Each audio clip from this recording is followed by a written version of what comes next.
كان النبي صلى الله عليه وسلم يدعو الله كل ليلة بهذا الدعاء، كل ليلة، وربما لم يدعو الله به كثير منا ولا ليلة.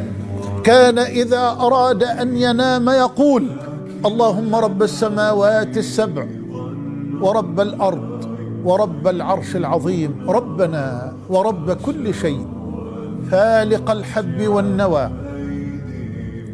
ومنزل التوراة والإنجيل والفرقان، أعوذ بك من شر كل شيء أنت آخذ بناصيته، أعوذ بك من شر كل شيء أنت آخذ بناصيته.